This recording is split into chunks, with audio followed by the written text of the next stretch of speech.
All right. All right, everyone. Let me just get rid of this background noise. Okay. All right. We're live, everyone. Let's see here. Could have swore I got rid of that already. All right. There we go. All right.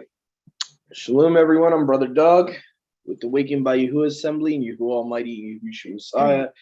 We got Brother Yahusha with us today, Brother Dennis, my mom and I over here up in Jersey. Okay, so we're going to be doing our regular Torah readings, and I don't know, it might be better if I have the light on here so you guys can actually see me. Actually, you know what? It kind of has almost like a glare. Hold on. Yeah, it's actually better. Surprisingly, I think it's because the sun's out. It's actually better when we have the lights off. So obviously, as always, and I just want to give praise to Yahuwah for this. My Tom Horns Brenton's large print came in the other day, so I'm going to be reading this when we're doing the studies a lot. So I'm going to be having this physically on me now. And I'll use my NLT paperback here, my New Living Translation, as the Masoretic I'll be comparing against the Septuagint. So we're going to be looking at here Deuteronomy 15. Let's just see where exactly Deuteronomy 15 is in this translation. Okay, page 134. Bear with me, guys. I've got to skip to page 134 here. Okay. Yeah, I really like this, guys. If you guys like large print Bibles, definitely give this a try, especially if you're a fan of the Septuagint. I like to have large prints, and actually I'm not so opposed to paperbacks, to tell you the truth. I am not so opposed to it. As long as they're made decent and they're not, flimsy. I actually like paperbacks. So here we go. Deuteronomy 15. Every 7 years, you shall make a release. Now, again, this is why I recommend when going into certain commands like these, because I don't know if Yahuwah is going to explain every little detail about the Jubilee law. This is why you need to go back to Leviticus and read chapter 25, because sometimes Yahuwah doesn't expound. He'll just be like, I've already talked to you guys in detail about this. Now I'm going to give you an overview and remind you of certain things. But this is not the origin of this law. So what you need to do is go back to the origin. I always say this about context. Always match scripture with scripture. So just know, guys that are new to reading the Torah as you're viewing and listening with us, the origin of this law we're about to read about right now is Leviticus 25. So I would recommend, if you're watching right now, pause this right now if you do not know the sabbatical year law or the year of release law, and read Leviticus 25 for yourself, and then click play on what we're about to say here so that you get a better context of what we're about to read here. Okay, so every 7 years you shall make a release, and this is the ordinance of the release. You shall remit every private debt which your neighbor, key phrase there, your neighbor owes you. Again, this is an important chapter of who biblically your neighbor is. And if you ecumenicalize it, you're gonna get confused. That's all I'm gonna say. If you try to ecumenicalize someone being your neighbor, that's all I'm gonna say. Notice this right here. And you shall not ask payment of it from your brother. So think about it. Basically, the verse is telling you your brother, your fellow Israelite, is your neighbor. Okay. So you're supposed to release your brother's debt. For it has been called a release to Yahuwah, your Alua. Of a stranger you shall not ask again, My bad, of a stranger you shall ask again whatsoever he has of yours, but to your brother you shall not. My bad. To your brother you shall remit his debt to you, meaning when that year of the Jubilee comes or the year release comes, you're to release his debt and be like, no, brother, don't worry about it. You don't owe me. So when we see this, right, in Matthew 5, Yahusha can't contradict himself. So when he says, give and don't ask in repayment, who is he talking about? That's what we always got to keep in context. If he is a living Torah, that means he is the living Deuteronomy 15. He's the living Leviticus 25. He can't contradict himself. So when he's saying ask, give and don't ask for in return, he's not talking about universally. Okay, you cannot ecumenicalize that, because then he's in violation of himself. You see what I'm saying? You can't do that. So you have to understand the Torah before going to the Beatitudes and start creating your own understandings of that. So it's important to understand he cannot contradict Deuteronomy 15. He can't contradict Leviticus 25.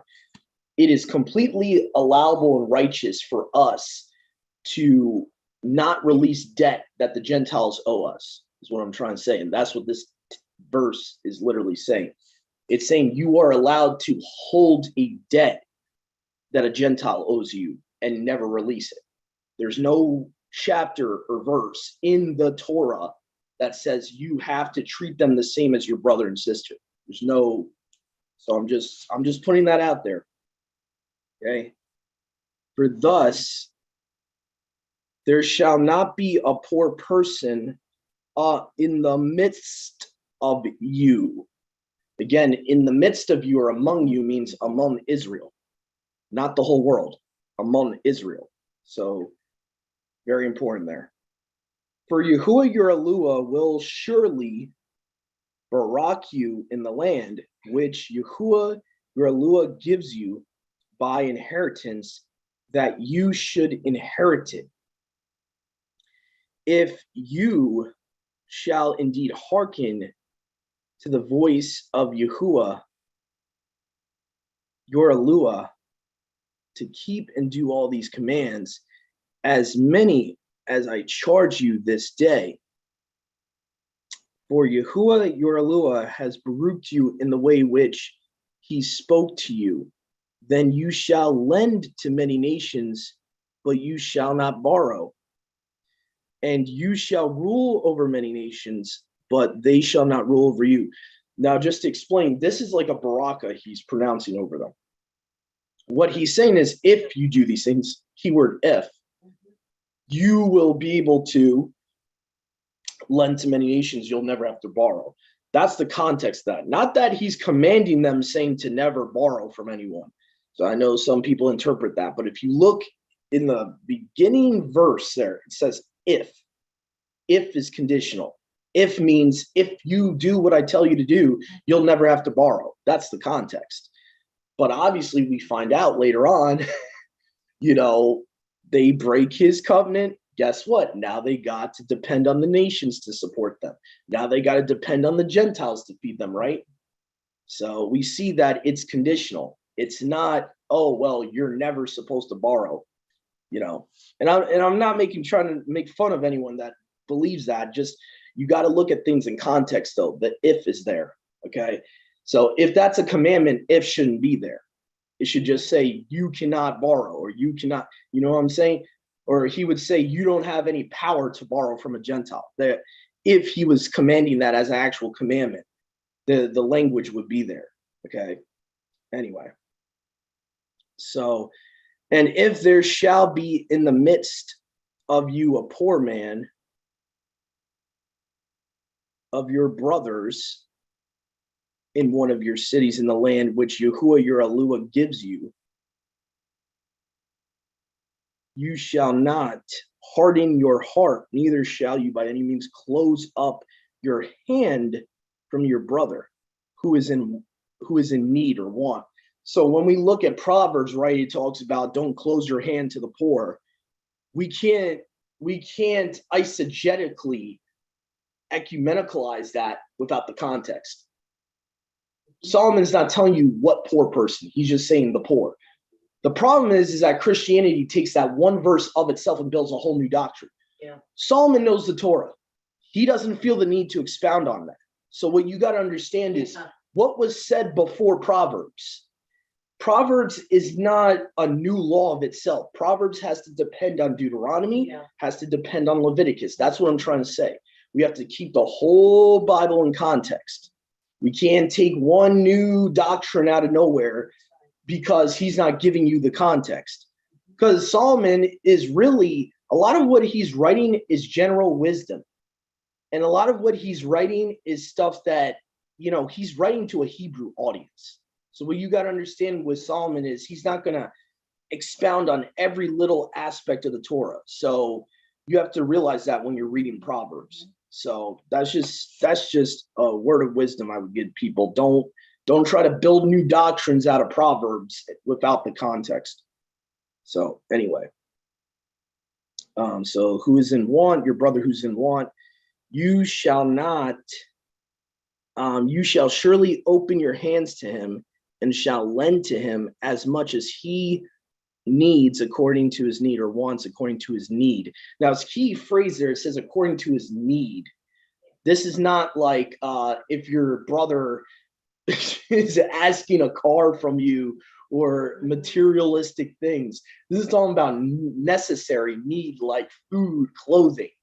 That's what this commandment's about. It's not about materialistic things. It's not about, you know, all your children want you to buy them an iPod. Okay, this is not that context. The context is talking about your things you need to survive, food, clothing. That's what it's talking about. So anyway, verse 9, take heed to yourself that there not be a secret thing in your heart, a lawlessness, saying, the seventh year, the year of release draws near, and your eye shall be evil to your brother that is in want. And you shall not give to him, he shall cry against you to Yahuwah, and there shall be a great sin in you. Okay, you shall surely give to him. It's like this highlighter is drying up a bit. I've had that one for a while. All right, got it. All right. So we're at verse 10 here. You shall surely give to him, you shall lend to him as much as he wants, according to as he is in need. And you shall not grudge in your heart as you give to him, because on this account, Yahuwah your Eluah will barak you in all your work and in all the things on which you shall lay your hand. For the poor shall not fail off your land. Therefore, I charge you to do this thing, saying, you shall surely open your hands to your poor brother, and to him that is distressed upon your land. And if your brother or sister, a Hebrew man or a Hebrew woman, so now this is talking about they've fallen into poverty and they're going to sell themselves as a servant to you, be sold to you, he shall serve you 6 years, and in the 7th year you shall send him out free from you. And when you shall send him out free from you, you shall not send him out empty. You shall give him provision for the way from your flock, and from your grain, and from your wine, as Yahuwah your Eluah has baruched you, you shall give to him. And you shall remember that you were a servant in the land of Egypt, and Yahuwah your Eluah redeemed you from there. Therefore I charge you to do this thing. And if he should say to you, I will not go out from you, because he continues to love you and your house, because he is well with you, then you shall take an awl and bore his ear through the door, and he shall be your servant forever. So contrary to popular belief, earrings are not sinful. But earrings had a different, even I would say not a meaning, mom, but like more like there was a purpose for earrings. They weren't just, oh, look cool, I got an earring. Right. Like a lot of guys now today will have one earring on their ear just for fashion. It wasn't for fashion. It was for, you're actually owned by someone. It meant something. So it's like almost like a sign of a covenant, almost in a way, because now this fellow brother of yours is going to serve you forever as your servant, as your household servant. So now you put an earring on his ear as an outward sign of that. So a lot of us, we get earrings, we don't realize there's a sign behind that. Okay. And the dangerous part about it is Gentiles are making these jewelry. So, what does that mean when we're getting an earring from a heathen? Just saying. So we might want to think about things like that. And so just saying, I'm not saying it's wrong to have an earring, but what I'm saying is Yahuwah had a purpose behind that. It wasn't for fashion. It wasn't meant for fashion. It was meant that you were basically owned by that person that gave you that earring. You were, in essence, you're their household servant forever, like eternally. That was the purpose of that. Anyway, so let's see.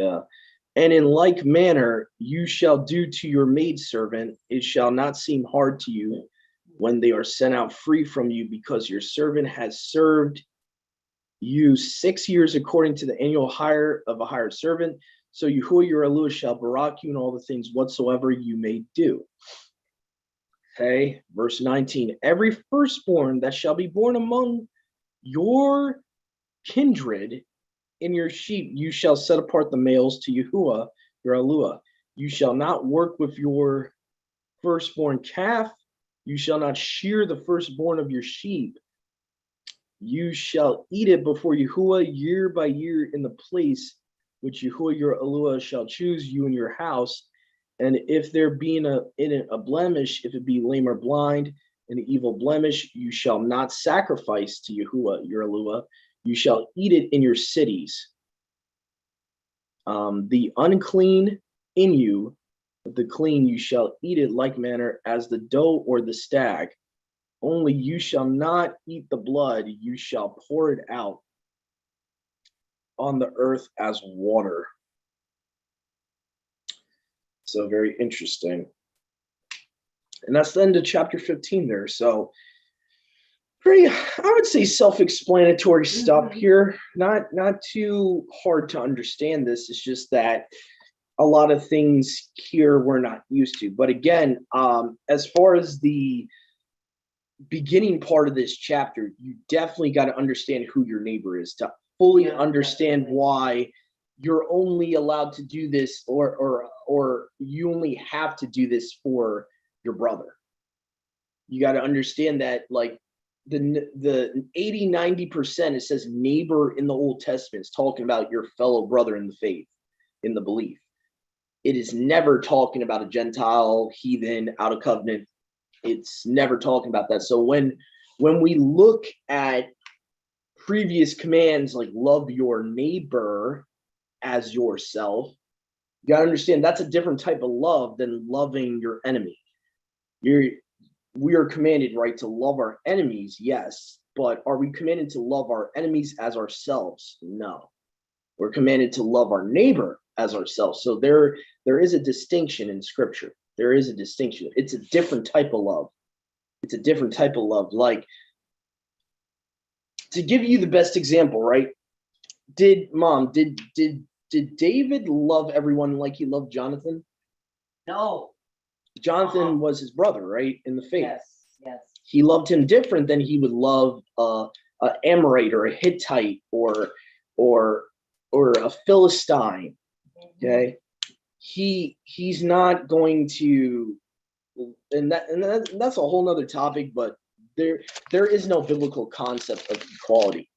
Just to put that out there. So that's the biggest problem. Was we've been taught that the Bible supports equality, and it doesn't. It really doesn't. So when you throw out the false conception of this world about equality, you'll understand Yahuwah's word a lot more. You'll have a way better understanding of Yahuwah's character when you throw out equality, Definitely. because Yahuwah does not believe in equality. He doesn't. There's even in his kingdom, you got levels in the kingdom. Okay, not everyone's equal. So that idea of equality is from the world. So you got to understand you can't put belief systems of the world into the scripture, just like you can't put the gap theory or evolution into the scriptures. You can't. It's not going to fit it.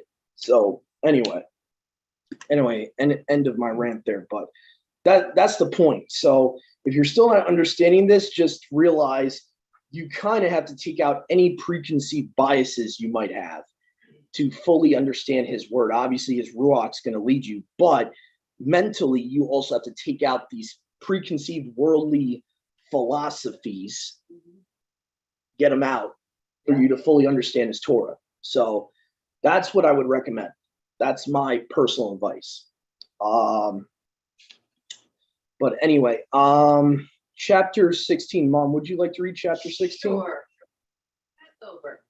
Observe the month of Abib and celebrate the Pesach of Yahuwah your Elohim, because in the month of Abib he brought you out of Egypt by night.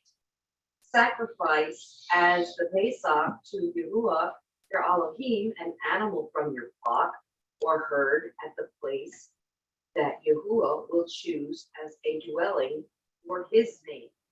Do not eat it with bread made with yeast, but for 7 days eat unleavened bread, the bread of affliction, because you left Egypt in haste, so that all the days of your life you may remember the time of your departure from Egypt. Let no yeast be found in your possession in all your land for 7 days. Do not let any of the meat you sacrifice on the evening of the first day remain until morning. You must not sacrifice the Pesach in any town Yahuwah your Elohim gives you, except in the place he will choose as a dwelling for his name.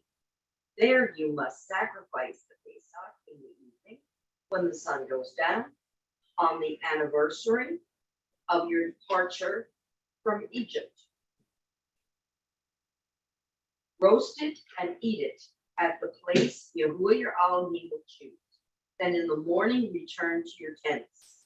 For 6 days eat unleavened bread, and on the 7th day hold an assembly to Yahuwah your Elohim and do no work. Count off 7 weeks from the time you begin to put the sickle to the standing grain.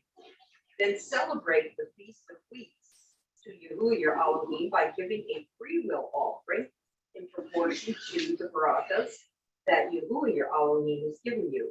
And rejoice before Yahuwah your Elohim at the place he will choose as a dwelling for his name.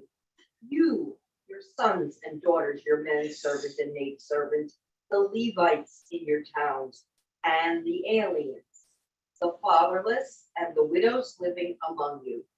Remember that you were slaves in Egypt, and follow carefully these decrees.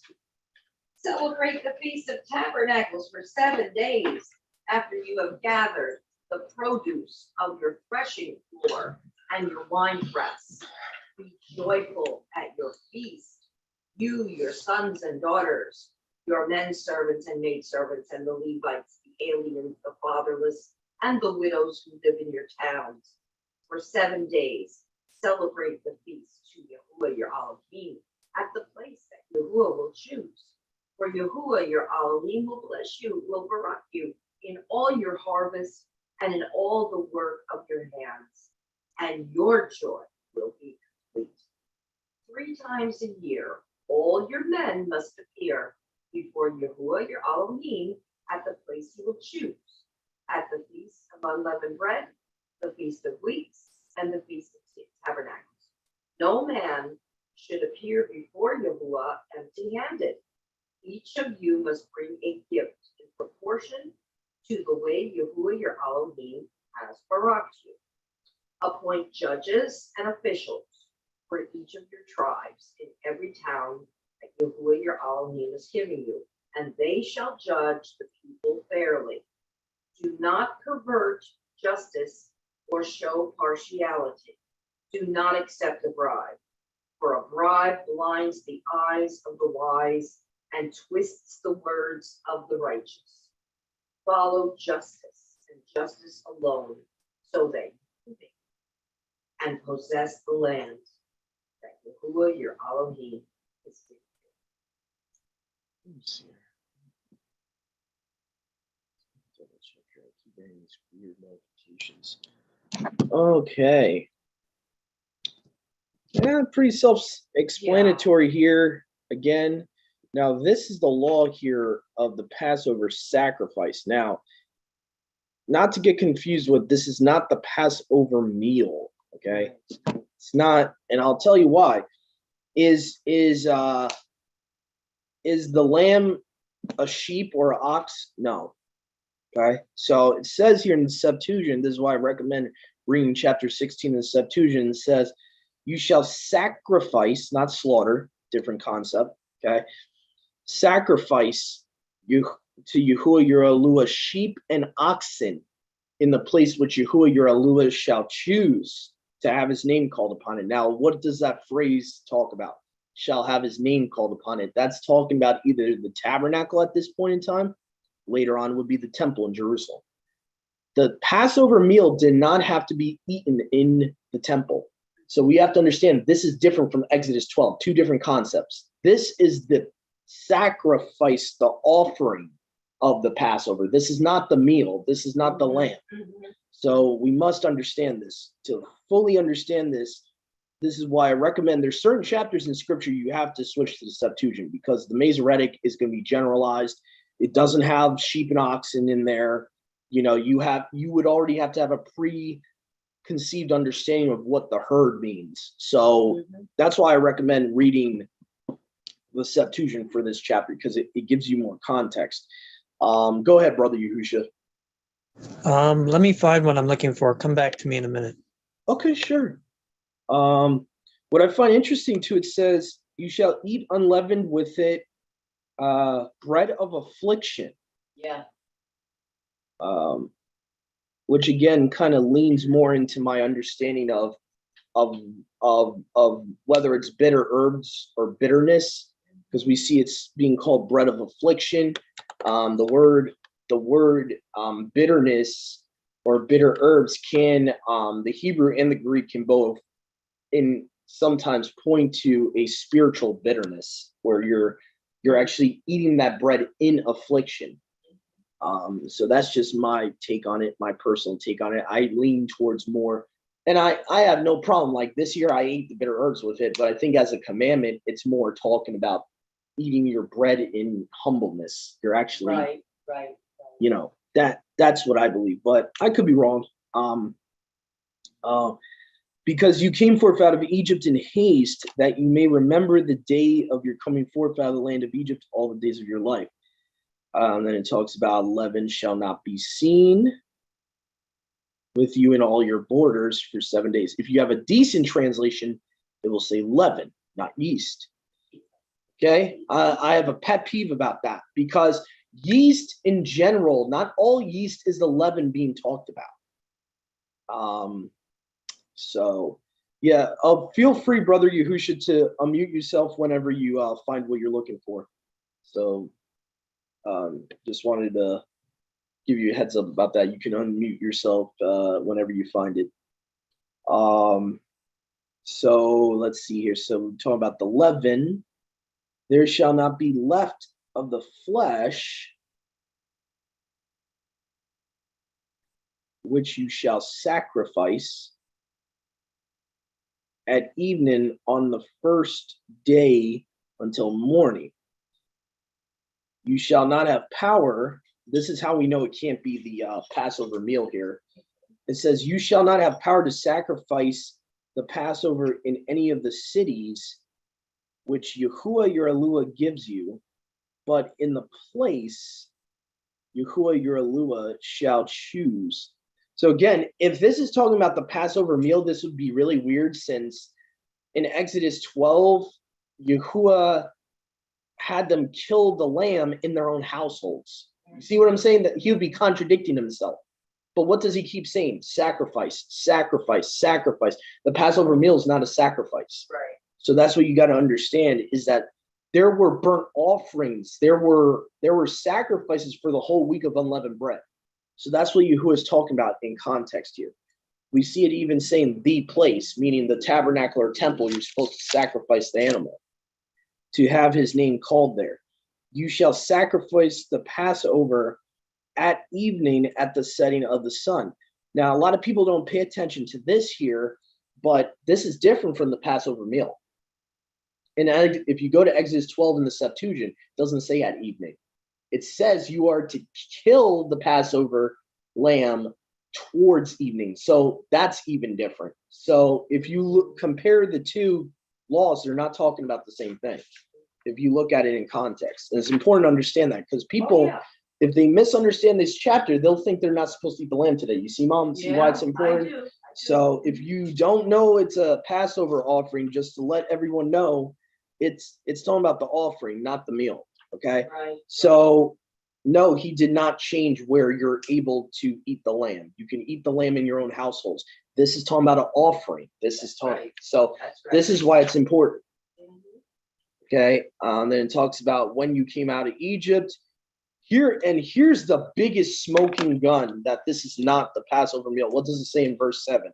You shall boil and roast it. Now, was the Passover lamb in Exodus 12, was it boiled? No.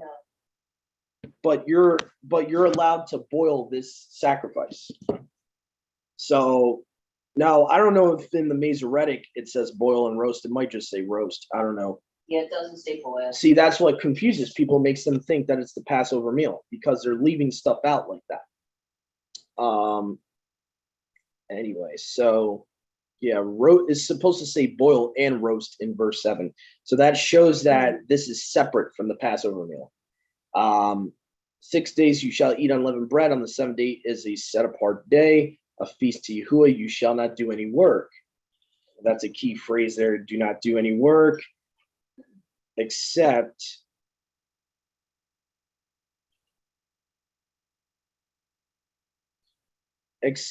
what must be done by anyone. So that phrase there, by the way, guys, is giving you allowance to cook on that day. Just to let you know, it's a high Sabbath. It's the first day of unleavened bread. And it's telling you you can't do any work except what must be done. What must be done is the cooking. Think about it, right? You got to eat unleavened bread for 7 days. You're not allowed to cook, you're basically you're cooking the lamb the previous night. So there's no way that you're gonna be able to prepare all the unleavened bread you need to bake. So what Yahuwah is saying is, as soon as it's the 15th, now you're allowed to cook what you need to cook for the whole week. You would have to have enough pita bread to last the whole week. So, and back then you did not have pre-made bread. You did not have. Right. So that's what you got to realize about that too, why he's giving that allowance. 7 weeks you shall number to yourself when you begin to put the sickle to the grain. Okay, now what is this talking about, right? 7 weeks. This is Pentecost, okay? The 50 days. So it says to number to yourself 50 days when you have begun to put the sickle to the grain. Now, I want to debunk a rumor here. You are not counting the grain. I've seen people read this verse and somehow you're supposed to count the grain every day. No, you're not. You're counting the days. You're not counting the grain. It says to count 7 weeks. It does not say to count the grain. You shall begin to number 7 weeks. Okay. And you shall keep the Feast of Weeks to Yahuwah your Elua, according as your hand has power in as many things as Yahuwah your Elua shall give you. All right. See that there? And you shall rejoice before Yahuwah your Elua, you and your son, your daughter, manservant, maidservant, the Levite, and stranger, and the orphan and the widow which dwells among you. Well, if there's ever a point to highlight in this chapter, dwells among you would be the point, because he's defining the stranger, the widow, the all those people you're supposed to celebrate with that dwells among you. Okay. So then it talks about whatsoever place Yahuwah shall choose that his name should be called there. Okay, brother Yahusha, did you find what you were looking for? Yeah.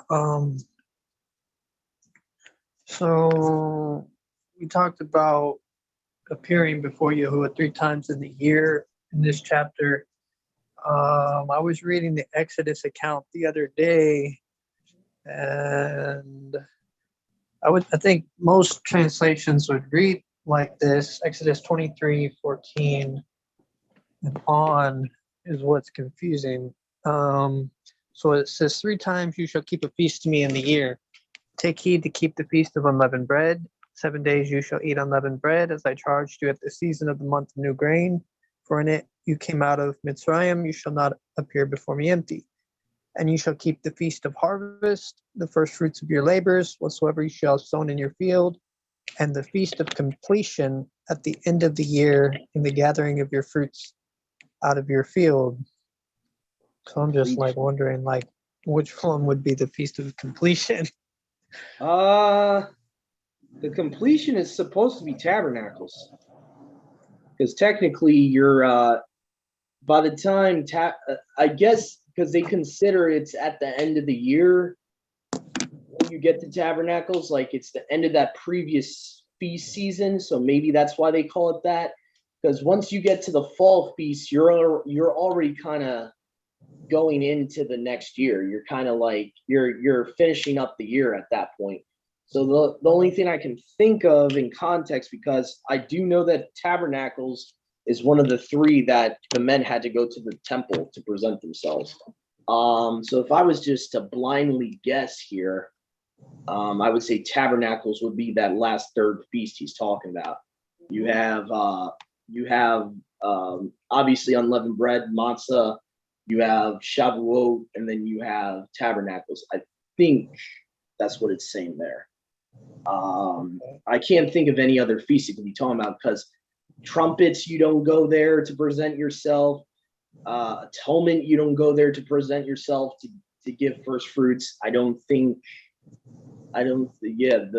far as the offerings go and all that, I think the 3 times.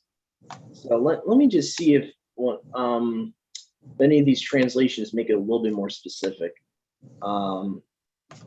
I wonder if that's the LXX that says completion. I wonder. I could have swore I saw one version that's a little bit more specific than that. Shall keep rain. Shall keep the feast of harvest. Verse 16. The first fruits of your labors. So that would be Pentecost there. And the feast of completion at the end of the year, and the gathering of the fruits of your field. Yeah, they definitely would be gathering the fruits at tabernacles. So I think the only context we really get in verse 16 at the end there is when you're gathering the fruits. Now you see, like, if you go to Leviticus 23 to match with that, you'll see like Yahuwah is talking about that for tabernacles. So that's where I'm getting that context from. I know it's kind of confusing though. It'll just say completion at the end of the year in the LXX. It's like, probably what happened was these scribes already had understanding that tabernacles was the last feast, so they felt the need to just paraphrase it as completion of the end of the year. Let me just see here if the Masoretic's a little bit more specific. I think the Masoretic might be a little bit more specific. Let me just see here.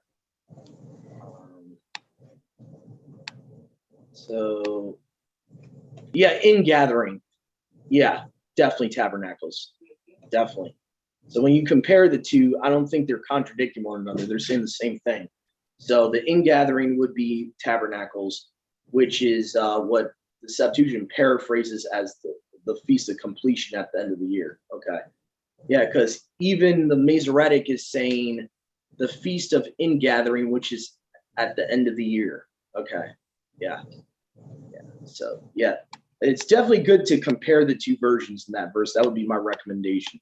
Because sometimes the Septuagint, they'll give you the meaning rather than a transliteration. So that's the only thing you got to be a little bit on guard about, is that the Septuagint is the majority of the time the more accurate, but it's not, technically it's not 100% transliteration Tanakh. It's more of like it kind of takes on a paraphrase meaning type of scripture. And so, sometimes we don't understand certain contexts, pre-established context, that these scribes of the Septuagint would know because they're Yahudim, number one.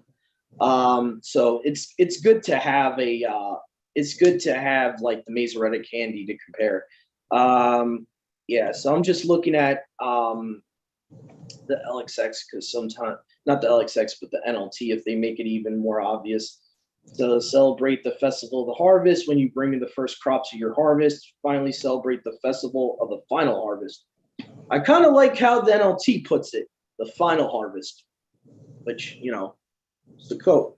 So, yeah, I definitely recommend, this is where the modern Bibles can help you out sometimes, because they'll have this understanding. Like a lot of these, I think the general consensus was that it's talking about Sukkot there. So that's why they're putting the final harvest there in verse 16. So I do like sometimes the paraphrase Bibles like the NLT, ESV, sometimes for that. So yeah, so hopefully that kind of explains that and that confusion there.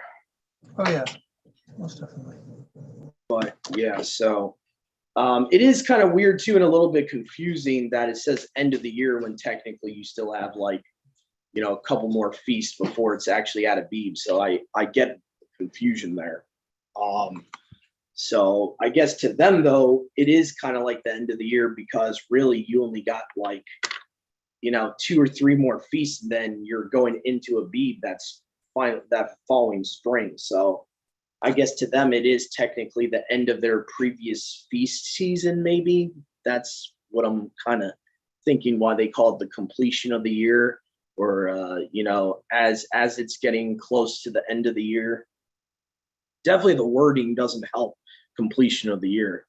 I would definitely say that kind of, it's a little bit confusing there. So I'm gonna write that down though. So that's Exodus 23, 16 to 17. That was a very tube question, brother, because honestly, I can see a lot of people getting confused by that, by the wording the LXX has there. Very few times does the LXX get like enigmatic, like with that, or enigmatic, I should say. Usually it's very specific. So that's very weird that it happens there. Like the only thing I can think of is that these scribes figured everyone knows that the last feast of our feast season of the previous year would be Sukkot, and they're just kind of assuming things, because they're basically the Judeans wrote the Septuagint. They're Judean scribes and scholars, so they're probably looking at it as, oh well, they should already know that Sukkot's like the last feast, and all that. Just want to see if. See, I think there's a commentary too that would help. Hebraic Roots Bible says this, also called Sukkot, but here typifying the bringing in of the harvest crop for preparation of winter, and then appearing before Alua in Jerusalem to receive their baraka. The phrase end of the year is referring to the agricultural year. Okay, that makes sense. Yeah, because that's the end of the harvest season. Right. Oh, okay. The normal yearly cycle goes from equinox to equinox. Okay. All right. I agree with most of his commentary. Maybe not exactly what he's talking about with equinox only there, but anyway, that's a whole nother topic. Yeah. But anyway, just focusing on why it's called the completion of the year. Now it makes sense. So they're talking about the end of the harvest year. or agricultural year. Okay, now it's making sense. Yeah, because trust me, I was confused too, bro. I was a little confused why it's called end of the year as well. So that makes a lot of sense. I'm gonna try to give people you know, see what I can do about this commentary. I can at least give them a screenshot. Maybe we'll put you know, we'll copy and paste the commentary for them to see for themselves. So that's the Hebraic Roots Bible commentary there, which I agree with him for most of his commentary. There's very few commentaries I disagree with him on. But anyway, so that's very informative. It's very informative. I never realized they considered the agricultural season as almost like a calendar thing. I never realized that they equated that. So that's something interesting. But it kind of makes sense why the Septuagint's worded that way then. If that's the case, you got an agricultural year. It kind of makes sense. Oh, I did want to talk about, earlier on, my mom was reading from this chapter about, I caught something that's interesting. Like there's a debate. I'm pretty sure everyone knows the debate about 14th versus the 15th and all that. I find it interesting that Deuteronomy 16 starts by saying, at night you came out of Egypt. I think that stood out because it would make perfect sense for us that believe in the Passover is the 14th, that they came out by night on the beginning of the 15th. Now, those that believe they came out on the 15th, I noticed, so they somehow reckon it that they would come out at the end of the 15th. Technically, if you do that, you're really saying they came out by the 16th, if you believe the 15th is Passover. Because right here it says by night. So think about it. If they're eating the Passover on the 15th, they're not leaving Egypt until that night. So then you're saying that they actually left Egypt on the second of unleavened bread than the first, just to see what, just to kind of explain what I'm talking about here. So I just find that kind of interesting. Deuteronomy 16 seems to lean with those of us that believe the 14th was of Abib was the Passover. That it is the Passover. So anyway, so I found that interesting. Trying to think what else. And I mean, there's a lot of stuff in this chapter. Obviously, three times a year. You shall remember you were a servant in the land of Egypt, and you shall observe and do these commands. Now, in the Hebrew, I would say guard would be probably a better translation than observe and do, even though observe and do is not necessarily a bad translation, but guard would be a little bit better. You shall keep for yourself the Feast of Tabernacles, 7 days.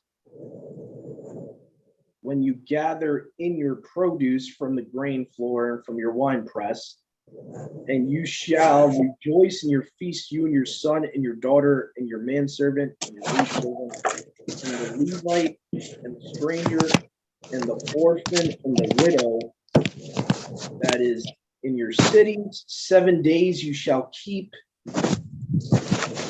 Yahuwah your Elohim in the place which Yahuwah your Elohim shall choose for himself. Key phrase, for himself, he chooses.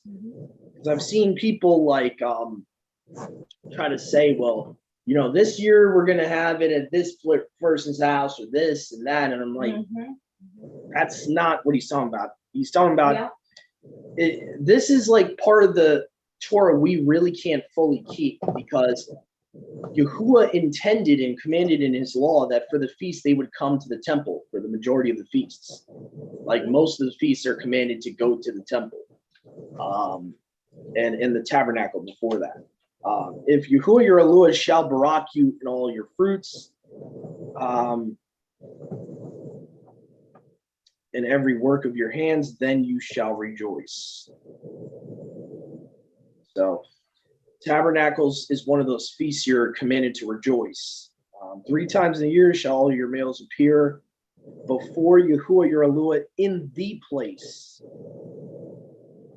which Yahuwah shall choose, in the Feast of Unleavened Bread, Feast of Weeks, and the Feast of Tabernacles, interesting that Tom Horn puts Feast of Tabernacles. I got to give him a thumbs up for that. You shall not appear before Yahuwah your Elua empty, each one according to his ability, according to the Barak of Yahuwah your Elua, which he has given you. You shall make for yourself right rulers, officers in your cities, which Yahuwah your Elua gives you. And this is actually pretty important. This is showing that there's always a hierarchy in Yahuwah's kingdom, right? You make officers and judges, right? So obviously they're supposed to be in a high authority position. Okay. So I think that's a key verse to highlight there, verse 18. Make for yourself judges and officers in your cities, which Yahuwah your Elua gives you in your tribes, and they shall rightly rule the people with righteous right ruling. They shall not rest right ruling, nor favor persons, nor receive a gift, for gifts blind the eyes of the wise and pervert the righteous. You shall rightly rule, righteously pursue right ruling, that you may live and go and inherit the land which Yahuwah your Elua gives you.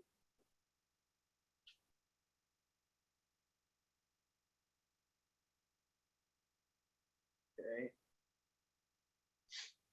You shall not plant for yourself a grove.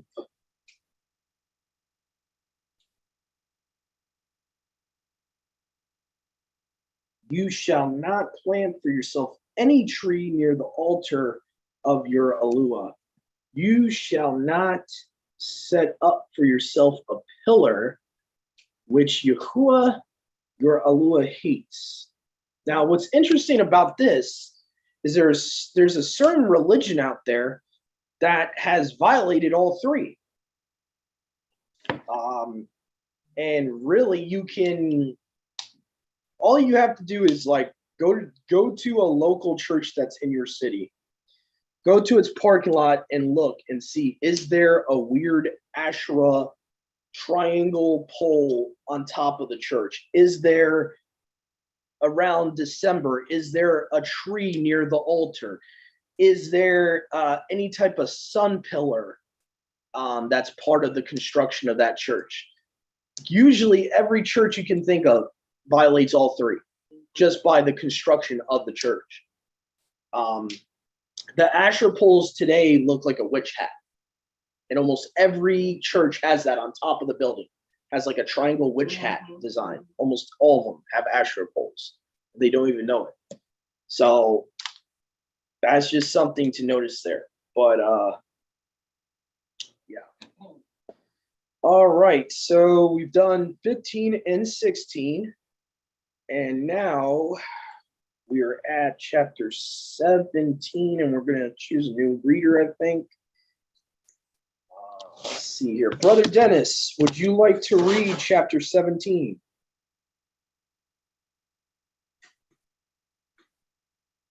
Brother Dennis, there? I don't think you're muted, bro. You there? You having some technical difficulties here?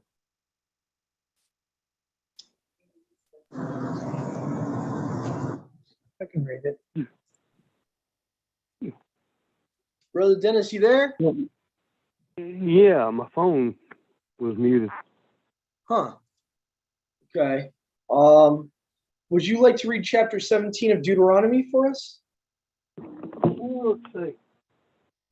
All right. And try to get a little bit closer to your phone. I can kind of, it sounds like you're far away.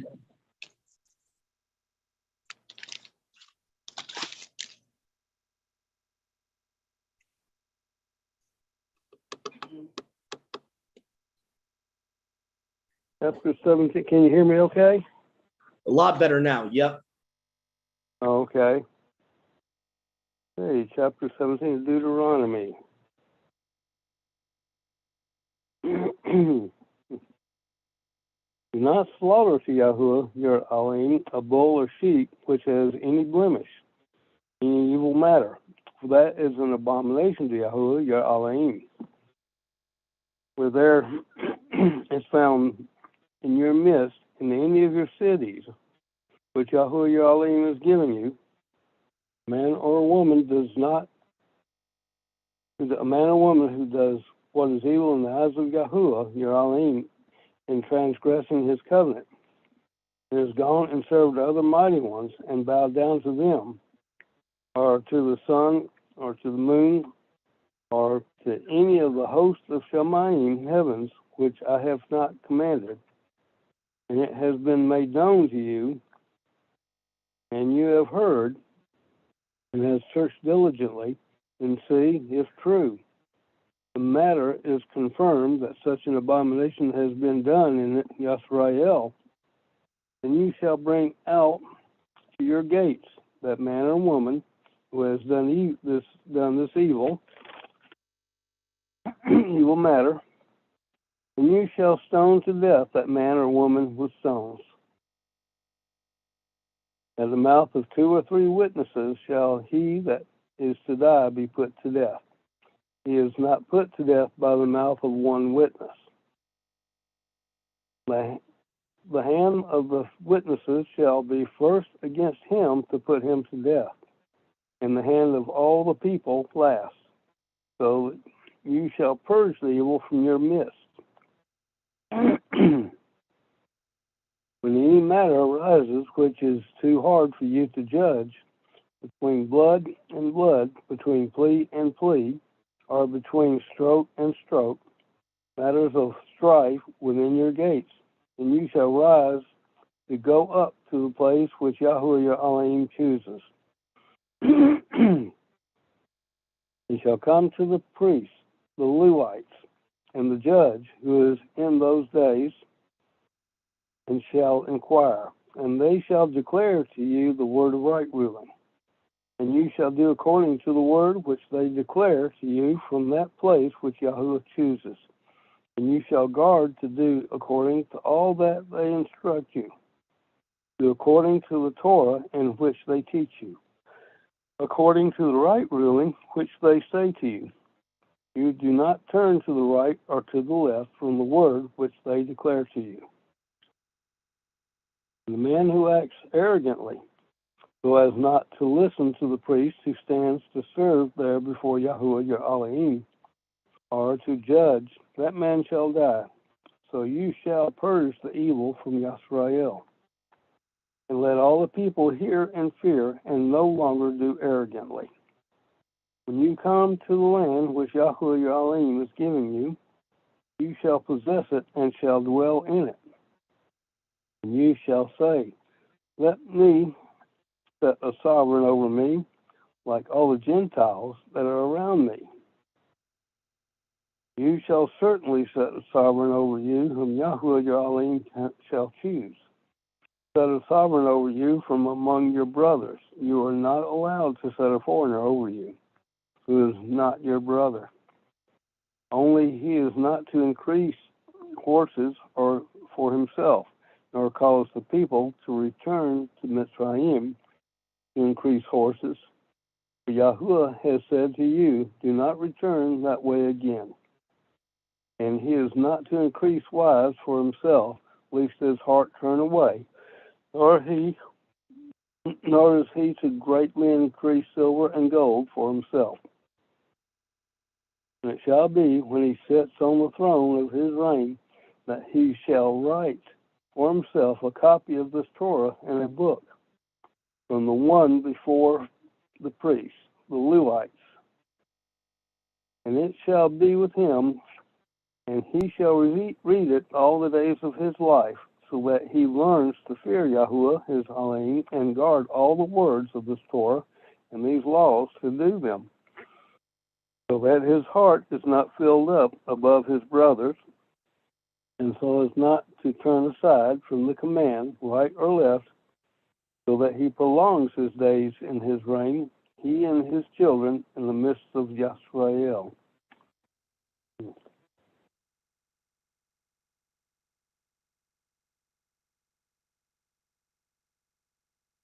It's interesting. think in England, when they had kings, they used to do this, used to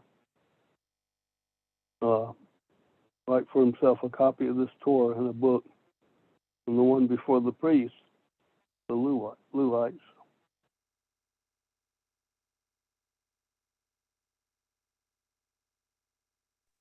Yeah. Yeah. So, let's see here. So yeah, this is all about the law of stoning, what brother Dennis just read about. A good portion of this chapter is about what happens if you find someone, a false teacher spreading idolatry, or anyone that is doing things that are not supposed to be done in Yashar. So again, one of the important things in this chapter, though, it says in Yashar, among Yashar, we are not to be concerned with what's going on in the world. So, for example, like even within Christianity, you have heretical sects. We're not to be concerned about that. Yahuwah wants us concerned about his people. So this is why it's important to understand the distinction between his people and the world. The world, they're going to do what they're going to do, and they're still going to get judged for it. Don't get me wrong, but we're not to be concerned with heretical sects in those religions. That's not of our concern. Okay. All right. And they should go and serve other mighty ones, worship them, the sun, the moon, or any of the armies of heaven. Now, that's important to see there. So obviously, the hosts of heaven obviously is the messengers, which he commanded you not to do, and it be told you, and you shall have inquired diligently, and behold, the thing really took place. Now, that's before even the stoning happens. In this chapter, it's saying you need to inquire of it, make sure it happened. Right. That's why you don't just make a judgment call of word of mouth. Right. And, More than one witness. Okay, so talks about also earlier in the chapter, talks about do not sacrifice to Yahuwah your Alua a calf or a sheep in which there is a blemish or any evil thing, for it is abomination to Yahuwah your Alua. So basically, when we see this in the previous chapters, if there's a blemish on an animal, you can eat it as food, but you can't sacrifice it. Okay, so, and if a matter be too hard for you in judgment, blood for blood,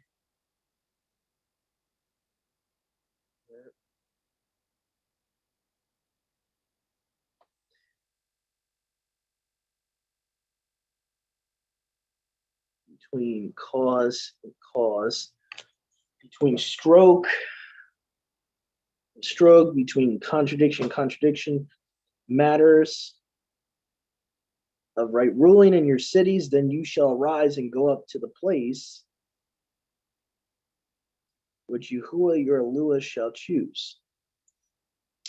And you shall come to the priests, the Levites, and to the judge who shall be in those days. So again, a lot of this stuff we can't do right now because we don't have a Torah-keeping government in captivity, obviously. So in captivity, a lot of this is hard to do. Going to, if a judgment's too hard for us, we kind of just gotta give it to Yahuwah and ask him to show us what we're supposed to do in certain situations, because there is no judge in Yashar right now. There really isn't. There's no priests in Yashar right now in a Melchizedek priesthood. You only have one priest, which is in heaven. So a lot of this is kind of what I would say, is this applicable as of right now in a heavenly Melchizedek priesthood? Some of this stuff is not right now. Like I would say from verses 8 on, it's kind of hard to do a lot of that stuff when it's talking about if a judgment's too hard for you. So all we can really do right now is do our best to settle a matter, inquire of a matter. But once it gets to the point where we can't figure out who's in the wrong, we got to give it to Yahuwah at this point. Go ahead, Brother Yahusha.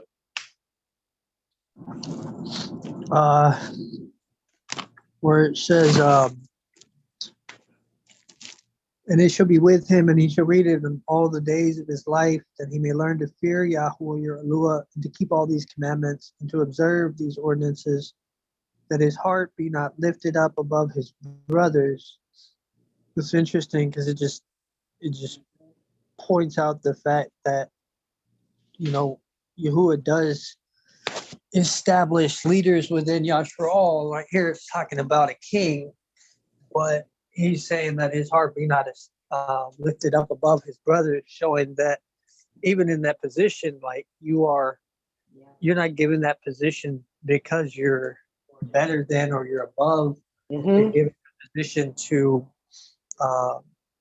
serve. You're not supposed to elevate yourself above your brothers, even though physically in a physical status you are set in a position of authority over them. In the in the realm of the spirit, you are still supposed to be subjected to them. Just for people that say, Yahuwah doesn't set up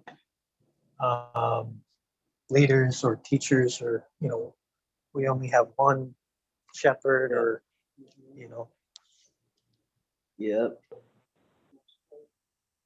Now, what seems here right after the part you're talking about is that now Yahuwah is putting a new law in to make sure that people are not rebelling against the priests. It says here, man whosoever shall act in haughtiness, meaning pride, so as to not hearken to the priest who stands to minister in the name of Yahuwah your Elohim, or rightly rule, who shall preside in those days, that man shall die. So it seems like Yahuwah's like, all right, we already had this chorus situations enough. You want to act like that again, you're going to die immediately. And a lot of us need to take heed to that, especially when Yahuwah puts leaders over us. Mm-hmm. There's a flip side to the haughtiness. I, as a shepherd, should not be prideful, but people that are under me should not be prideful and be rebellious and not want to listen, because there's a flip side to it as well. So, and Yahuwah kind of had it after the Korah thing. Yeah. He's like, you know what? That's it. You know what? You guys want to rebel against my leadership, who I put in charge, because what you got to understand is, if a shepherd's really put in charge, you're not rebelling against that shepherd. You're rebelling against Yahuwah at that point. Right. And we see that in the Numbers story, in the rebellion of Korah. The problem was they're not rebelling really against Moses and Aaron. They're rebelling against Yahuwah. And that's what people need to realize. So there's like a flip side to that, what Brother Yahusha brought up. It kind of goes both ways, because your leader could be prideful, or you could have people under him that just don't want to listen to him and be prideful in themselves and just want to do whatever they want to do. And so we see that in scripture, it goes both ways. So it says, you shall remove the evil one out of Yashraal. All the people shall hear and fear, shall no more commit irreverence. And when you shall enter into the land which Yahuwah your Elohim gives you, and shall inherit it and dwell in it, and shall say, I will set a ruler over me. So really, Yahuwah's king thing that Brother Yahusha was mentioning, it's the context of, all right, you want your selfish desire, you want a king over you instead of me. Okay, but I'm going to choose the king. You shall surely set over you the ruler whom Yahuwah Elohim shall choose. Of your brothers, you shall set over you a ruler. You shall not have power to set over you a stranger, because he is not your brother. Again, this proves that we are not supposed to vote. And I'm not going to harp on this again, because we've talked about this before on the record, but anyone out there that believes it's biblical to vote for Gentile rulers, you might want to go to this chapter in Deuteronomy 17, because verse 15 verbatim is telling you will not have power to set a Gentile over you, which in modern day, when you're voting for a non-believing president, that's a Gentile ruler by default. So we need to understand that. We need to understand that we, as Yahuwah's people, don't do these things. We are not to participate in these things. So again, I know there's a big debate in the body of Messiah over that, but let's be honest with what the Torah says. The Torah does not promote voting for a heathen ruler. It actually goes against it. So just saying. So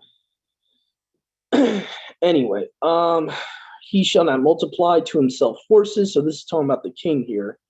He's not to multiply himself horses. He's not to go back to Egypt. Lest he should multiply himself horses, for Yahuwah said, you shall not anymore go back that way. And he shall not multiply to himself wives, lest his heart turn away, and he shall not greatly multiply to himself silver and gold. What's interesting about this, every bit of these commands, Solomon eventually breaks. Yeah. Almost everything Yahuwah says here not to do, he does. He multiplies the wives greatly. I think he probably would have had tons of chariots and horses, I would have assumed. Yeah, He would have multiplied greatly his silver and gold, the Queen of Sheba thing. Almost everything he broke. Almost everything. And when he shall be established in his government, then shall he write for himself this repetition of the law into a book by the hands of the priests, the Levites. And it shall be with him. And To he be shall be in it. Oh, go ahead, brother. sorry. Just to give Solomon a break. The multiplying of gold, technically, that was Yahuwah's doing. Because he said, I think he said, because you have not asked for silver and gold, because you have asked for wisdom, I will give you wisdom, but I will also give you great riches, unlike anyone else has ever had. Yeah, the wives, the horses, I'm assuming he would have multiplied at some point. Yeah, but definitely the gold and silver, I could see that point where he was actually the one that gave him all that. But I could imagine that even though, if I think there's a verse that talks about, if Yahuwah barooks you, if he, don't set your heart upon that. Forget where it says that. It's something very similar to that. And I can imagine him setting his heart upon it and allowing it to, to enter into his heart, rather than just, Yahuwah giving it to him and him remaining humble. I can't prove that, but I can imagine. So yeah, well, definitely. I think there is a concept of that when you're talking about, maybe not a literal verse, but there's a concept in the Parashah about what Yahuwah gives us. We need to be using for the advancement of His will. We're not even supposed to pray selfishly for ourselves. That type of thing. So I could definitely see where you're coming from with that. There's definitely a general idea of what you're talking about is definitely proven in the Brit. So yeah. Whatever Yahuwah gave him, like monetary wise, with the silver and gold, he was not using for the kingdom. I can assure you that he probably was using a lot of it for his own personal gain. At a certain point in time, he would have been using it, possibly some of it, to pay for sacrifices of his wife. I don't know how that works and all that, but I'm pretty sure you gotta pay monetarily to get the herds and stuff for all his little heathen Gentile wives and concubines that are sacrificing to Ashtaroth and all that. So I'm pretty sure some of that money was used unrighteously. So definitely he could have been in sin in that area. But yeah, Yeah, to give him a break, the silver and gold was given to him. Um, but we see, yeah, that all this stuff is warning to what gave Yashrael. This is how your king's supposed to act. One of the biggest things is he's supposed to meditate on the word and have a copy of the law written for him, which, by the way, not only the king was really supposed to do, if you really think about it, the mezuzah is similar to that. Really, it's not that much different than what Israel as a whole had to do with the mezuzah. Really not much different. So really all the people were supposed to know his law, but especially the king. So, and this is why we see Paul later on talking about it's each and every believer's job to study and to know what Yahuwah's word says. So this is not a new concept in the Brit Hadashah. They all had to know the law and know the Tanakh to be able to know how they're supposed to live their lives. It was like a basic concept. Unfortunately, today we've lost track of that because of the church system and the synagogue, modern day synagogue system, where everyone depends on one person to teach, them the word, or to teach them what they're supposed to believe, and that's unfortunately that's why we're we got the whole like mother bird, with little baby birds being fed by mama bird type of nonsense, and so that's part of the problem. But let's see here. So that's pretty much what I see from Deuteronomy 17. I'm just trying to see here. So mainly about judgment, setting a king, about obviously Yahuwah iterates really quickly earlier in that chapter about the sacrifices. You can't sacrifice a lame animal to him. We see that. And we see later on Israel did that. If you read the book of Malachi, I think what chapter is it, Mom? 1 or 2, where it talks about would you sacrifice a lame animal to your governor? Oh, yeah. And all that. So we see later on Israel actually does that. They screw up and actually get so wicked that they actually start doing that and don't think anything of it. In my personal opinion, that's like going the way of Cain. I wonder if Cain ever thought of doing that and thought of just, when he gave Yahuwah his vegetables from his vegetable garden, he just gave him scraps. Because the word doesn't really elaborate on, what he gave. And, it just kind of says, oh, he gave vegetables from his garden. Which, by the way, is not even the prescribed offering, it seems like. It seems like Yahuwah wanted him to buy one of the sheep from his brother's herd, possibly. Like Yahuwah was actually requiring a first fruits offering. So that seems to be the context behind that. But I could see Cain's heart, his wicked heart, as like, oh, I'll just give him whatever. I'll give him the last of my stuff. Is that a new hand, Brother Yahusha, or sometimes I can't tell? No, sorry, old hand. I'll put it down. Okay, no problem. No worries. Let's see here. We got chapter 18. Brother Yahusha, would you like to finish us off with chapter 18? Yeah, sure. Give me 1 second. Yeah, no problem.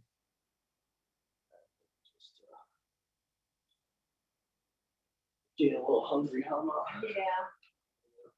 I'm just trying to.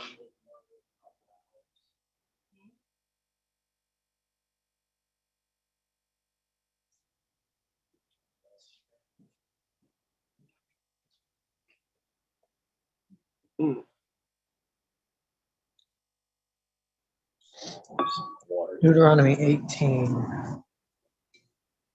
The Kohanim, the Levi, even the whole tribe of Louis shall have no part nor inheritance with Yashrael. The burnt offerings of Yahuwah, their inheritance, they shall eat them, and they shall have no inheritance among their brothers. Yahuwah himself is his portion, as he said to him. And this is the due of the Kohanim in the things coming from the people from those who offer offerings, whether it be a calf or a sheep. And you shall give the shoulder to the Kahan, and the cheeks, and the stomach, and the first fruits of your grain, and of your wine, and of your oil. And you shall give to him the first fruits of the fleeces of your sheep. Because Yahuwah has chosen him out of all your tribes to stand before Yahuwah your Allah, to minister and barak in his name, himself, and his sons among the children of Yashrael. And if a Luim comes from one of the cities of all the children of Yashrael, where he himself dwells, accordingly as his mind desires, to the place which he shall have chosen, shall minister to the name of Yahuwah his Allah, as all his brothers, the Luim, who stand there before Yahuwah your Allah. He shall eat an allotted portion besides the sale of its hereditary property. And when you shall have entered into the land which Yahuwah your Allah gives you, you should not learn to do according to the abominations of those nations. There shall not be found in you one who purges his son or daughters with fire, or one who uses divination, or one who deals with omens, or a sorcerer employing an incantation, or one who has in him a divining ruach, or an observer of signs who questions the dead. For everyone that does these things is an abomination to Yahuwah your Allah. For because of these abominations, Yahuwah shall destroy them from before your face. You shall be perfect before Yahuwah your Allah. For all these nations whose land you shall inherit, they will listen to omens and divinations. But Yahuwah your Allah has not permitted you to do so. Yahuwah your Allah shall raise up to you a prophet from among your brothers, like me. Him shall you hear, according to all the things which you desired from Yahuwah your Allah in Horeb in the day of the assembly, saying, we will not again hear the voice of Yahuwah your Allah, and we will not any more see this great fire lest we die. And Yahuwah said to me, they have spoken rightly all that they have said to you. I will raise up to them a prophet from among their brothers, like you, and I will put my words in his mouth, and he shall speak to them as I shall command him. And whoever shall not hearken to all the words that this prophet shall speak in my name, I will take vengeance on him. But whichever prophet that shall impiously speak in my name a word which I have not commanded him to speak, and whosoever shall speak in the name of other mighty ones, that prophet shall die. If you shall say in your heart, how shall we know the word which Yahuwah has not spoken?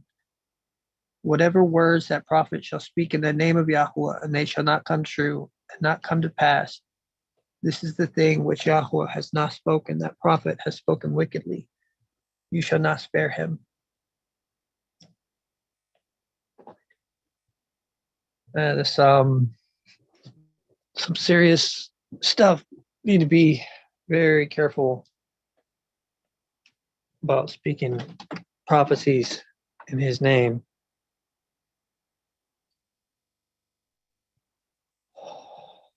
Yeah.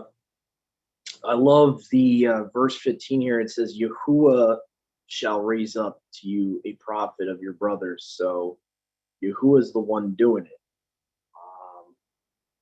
Obviously, we know this to be, Yahusha, obviously.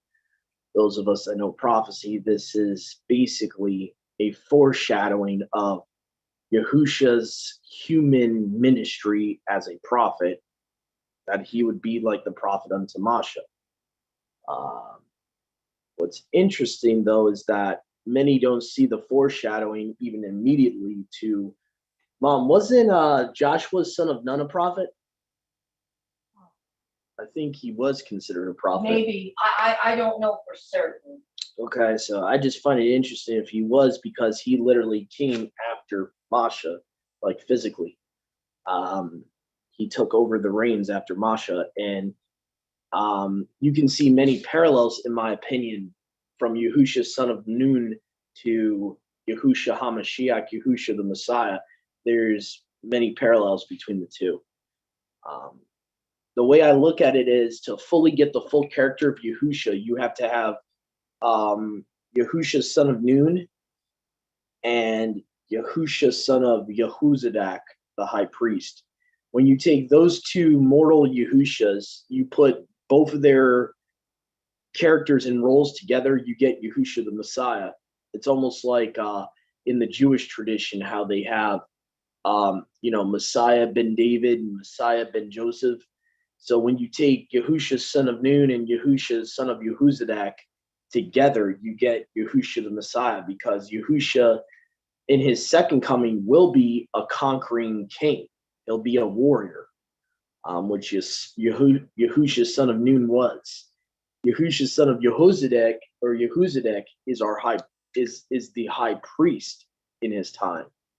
Now Yahusha right now is our high priest. So it's kind of like in his first coming, Yahusha played the role of that Yahusha ban Yehuzadak. And now he's coming back as playing the role of Yahusha son of Nun, or Ben Nun, where he's this warrior. He's coming back as a lion. He first came as a lamb. Now he's coming as a lion, type of thing. So I just find that interesting. But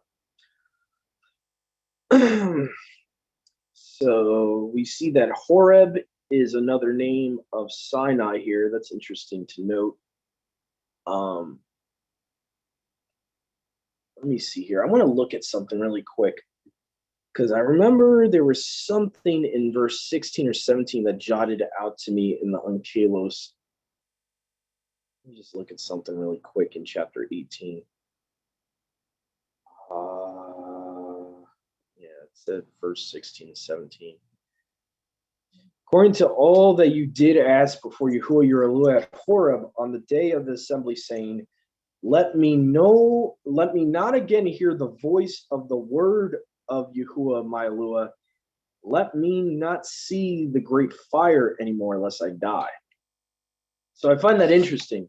The Targum Onkelos paraphrases the voice of Yahuwah as the word of Yahuwah. Thought that was interesting. We will not anymore see this great fire. We shall not die. Yahuwah said to me, they have spoken rightly. All they have said to you, I will raise up to them a prophet of their brothers like you. I will put my words in his mouth, and he shall speak to them as I shall command him. And whatever man shall not hearken to whatsoever the words that prophet shall speak in my name, I've come in my Father's name, okay, I will take vengeance on him. Remember how in the book of Psalms it says, kiss the son, kiss the son, lest the father be angry with you, or lest he be angry with you. But the prophet, whosoever shall irreverently speak in my name, a word which I have not commanded him to speak, and whosoever shall speak in the name of other mighty ones, that prophet shall die. But if you say in your heart, how shall we know the word which Yahuwah has not spoken?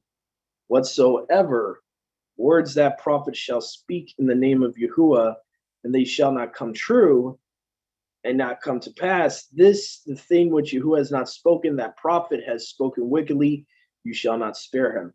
This is why I always say, guys, like, test the spirits, test what they're telling you. What is the message of that dream?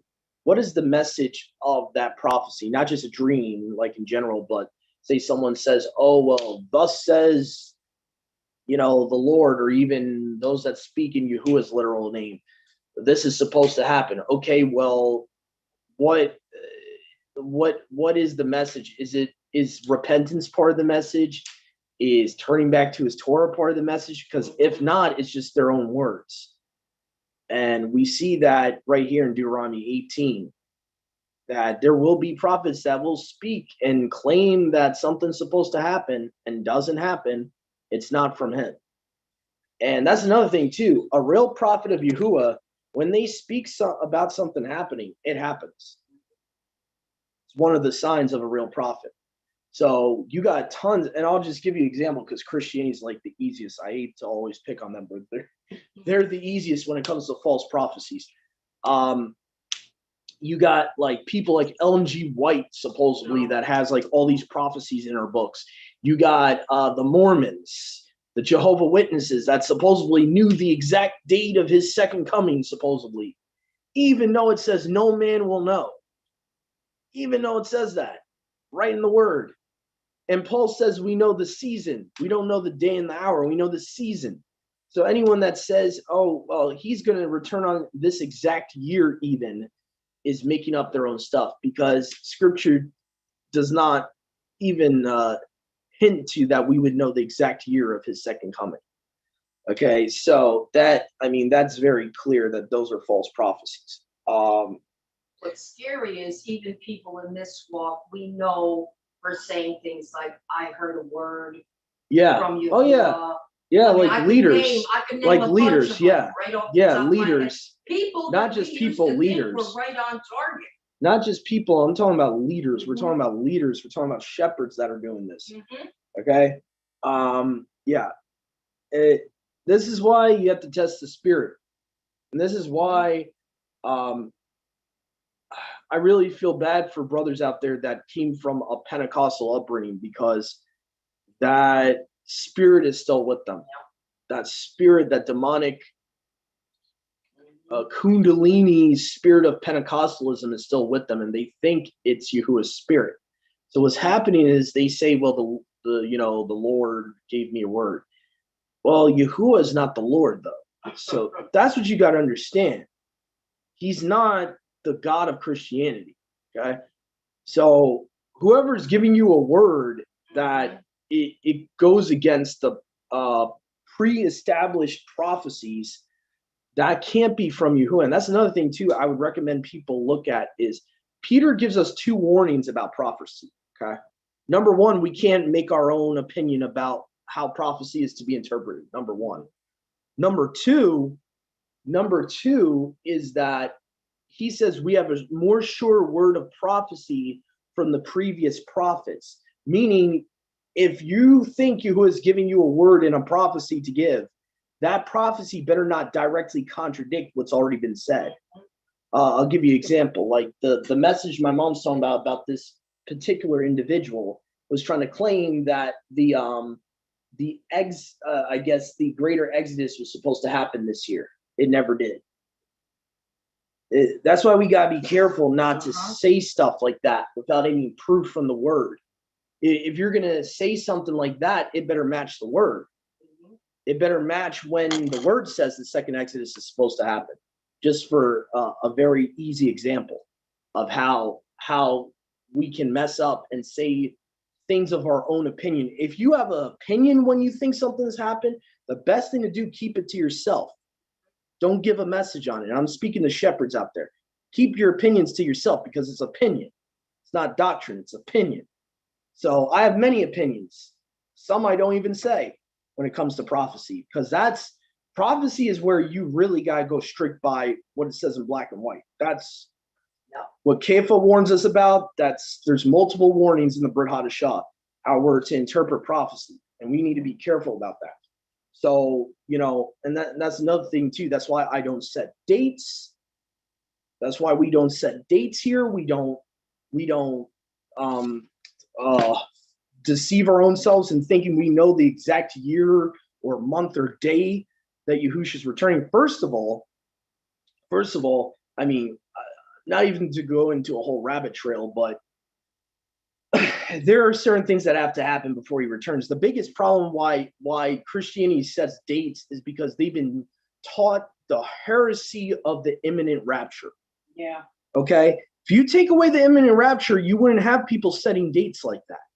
You wouldn't have people, if you take away the quote unquote secret rapture doctrine, you take away that, no one would be setting dates of 1913 and this and that. The reason they do that is because they're under another spirit that's telling them, well, Christ can come at any time. But does Scripture say that? No, it doesn't. It doesn't say he can come at any time. Scripture says that Yahusha, Matthew 24:29, immediately after the tribulation. It's a set event that has to happen before his second coming. And we see that with Paul as well. 1 Thessalonians, I forget if it's 4 or 5. You have 2 Thessalonians 2. When you start the chapter off, he says, do not be alarmed, brothers, thinking that the day of Yahuwah has already happened. So Paul actually starts his letter off by warning brothers not to believe that Messiah's coming has already happened, his second. So that's what we got to understand too, is the way prophecy works is there's events that have to happen sequentially for prophecy to be fulfilled. You can't have a later prophecy happen before a prior prophecy. That's not how it works. So just be careful, brothers and sisters out there, because YouTube is like, you might as well call it an opinion tube. Anyone with an opinion is making a video. So that's the problem. So I recommend people, when coming to prophecy, shut the YouTube off, read it for yourself, let Yahuwah guide you, let his Ruach guide you, because ultimately it's a mess out there on YouTube with prophecy. Mm-hmm. It's a mess. It's, so that's just my opinion on it. I think that's the easiest way to avoid what this chapter that Brother Yahusha just read. The easiest way to avoid it is not giving your ear to self-proclaimed prophets out there. So that's the easiest way to do that. So anyway, but that's my take on it. I mean, if you guys want, I'll link the scriptures I'm talking about from Peter, where he clearly gives us a warning on how exactly to interpret prophecy. I really like how the Aramaic puts it, because it gives the full context of the verse. And it says, you can't interpret one prophecy of itself by itself, meaning you can't just take Revelations and think you know what end times prophecy is talking about. You have to interpret Revelations in the light of Isaiah, in the light of Jeremiah, in the light of Amos, Daniel, Joel, Habakkuk, Haggai. All of it has to agree with one another. That's the point.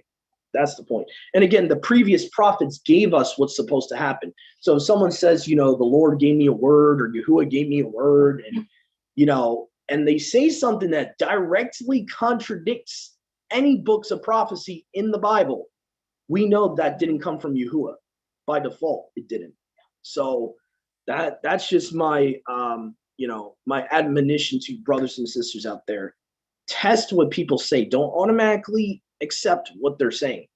Just test what they're saying with the word, and you'll know for a fact whether or not it's true or not. Have discernment if you're on YouTube before opening something up. Yeah. Have some discernment. Yep. But anyway, so let's talk about you're supposed to kill the false prophet again. We will not be seeing that until the millennial happens.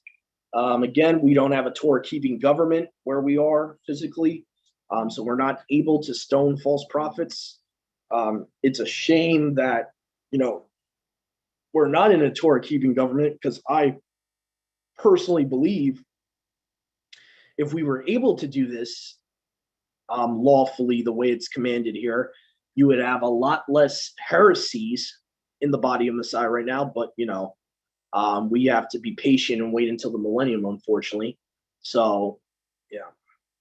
So let's just see here. It talks about, obviously, man.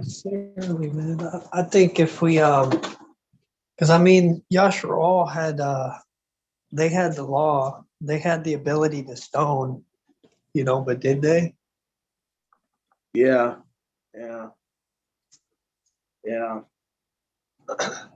Yeah, they didn't follow this Deuteronomy 18 really for that long.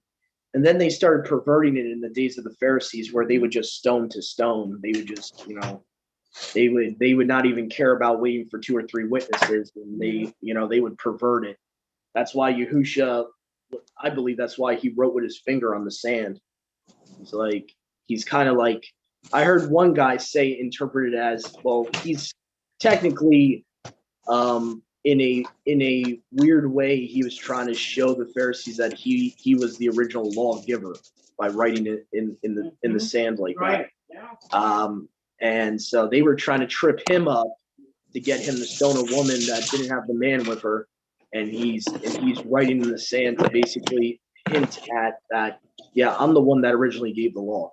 You're not going to trip me up, type of thing. So, but yeah, it's a good point, brother Yahusha, that they didn't really follow this at all for that long. They probably followed it maybe in the days of Masha and Yahusha for a little bit.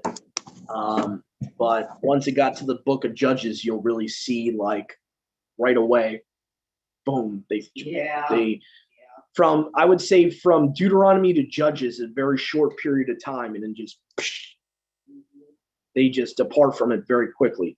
And Masha even warns them, because Yahuwah has given him prophecy to give them in what, Deuteronomy 28. He says, I know you're going to do what you're going to do.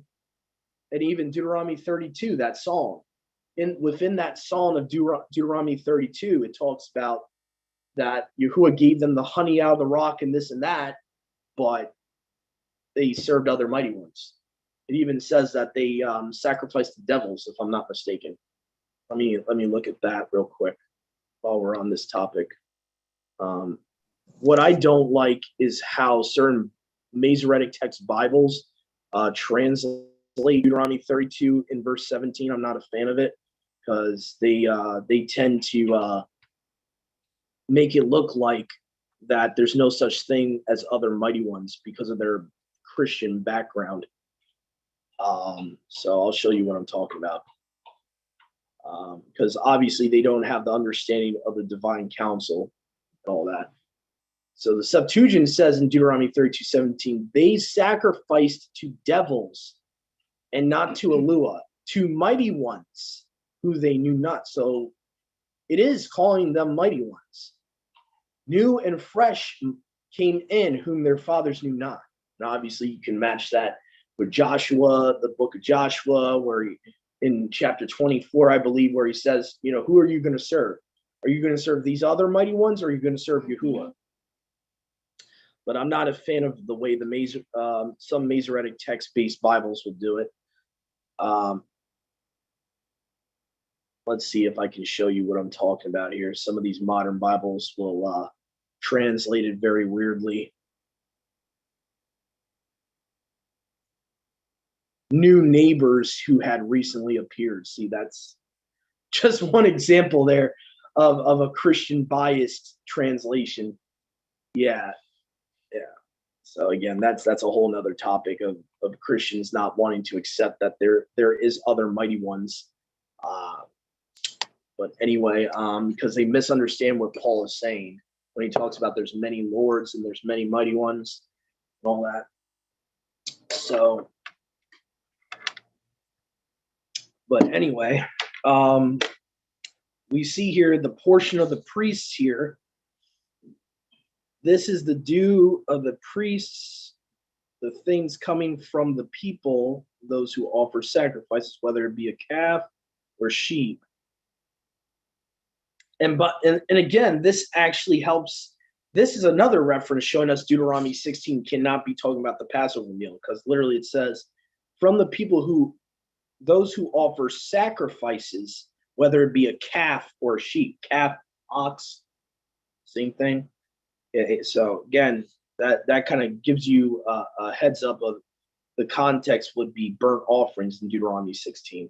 Okay, you shall give the shoulder to the priest,